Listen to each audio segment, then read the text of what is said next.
मैंने बहुत सारे वीडियो बनाए जिसमें बताया कि डिवाइन फेमिनाइन बहुत ज़्यादा पावरफुल हैं और क्या क्या उनके पावर्स हैं।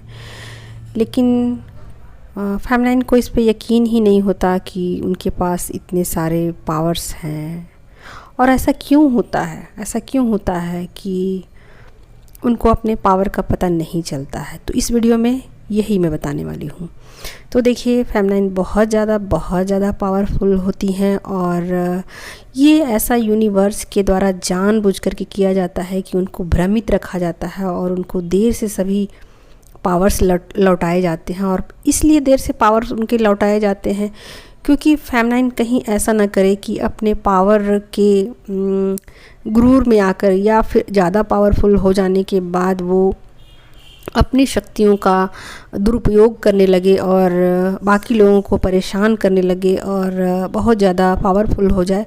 तो ऐसे में जो डिवाइन का प्लान है वो फेल हो जाएगा और जो भी चीज़ें यूनिवर्स के द्वारा सेट की गई है वो चीज़ें फिर प्रकृति के विरुद्ध हो जाएंगी और जो चीज़ सब कुछ लॉ एंड ऑर्डर के अनुसार सब कुछ डिवाइन की जो प्लानिंग है वो फेल हो जाएगी। इसी वजह से फेमिनाइन को ऐसे जानबूझ करके उनको भ्रमित रखा जाता है, जानबूझ के उनको इस तरीके का कर दिया जाता है जैसे कि वो उनके पास कुछ पावर ही नहीं है और बिल्कुल बेचारी सा उनको कर दिया जाता है और बिल्कुल ऐसा कर दिया जाता है जैसे कि वो बिल्कुल पावरलेस हो गई हैं और वो कुछ भी नहीं कर पाती हैं। जैसे किसी सैनिक से सारे हथियार छीन लिए जाएं तो वो किस तरीके का हो जाता है, उसी तरीके से फेमिनाइन को कर दिया जाता है। उनको बिल्कुल पावरलेस कर दिया जाता है और इस तरीके की उनकी ज़िंदगी कर दी जाती है कि किसी भी तरीके से सिर्फ उनका गुजारा हो सके।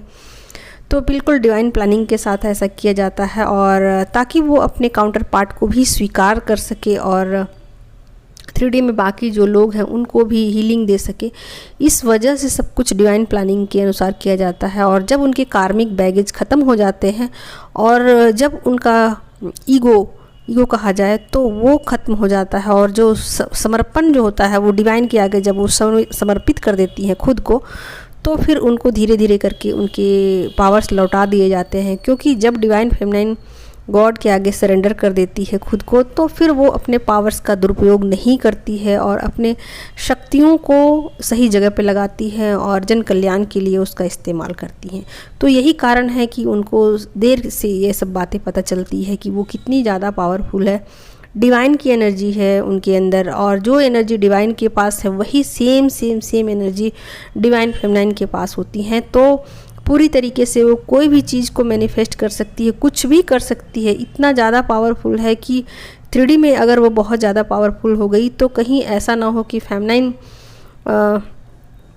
जो प्रकृति का रूल है उसको भी वो ब्रेक कर दे।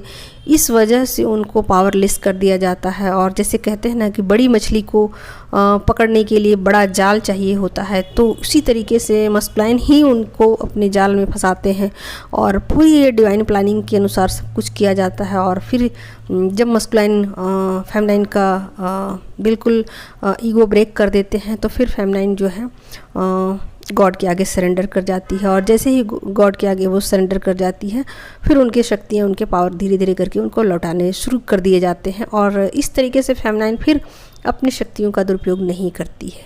तो यही कारण है कि उनको देर से उनके सारे पावर्स लौटाए जाते हैं और तब तक वो मस्कुलाइन को भी स्वीकार कर लेती है और जो भी 3D में लोग हैं उनको भी अनकंडीशनल लव वो देना शुरू कर देती है। तो ये कारण है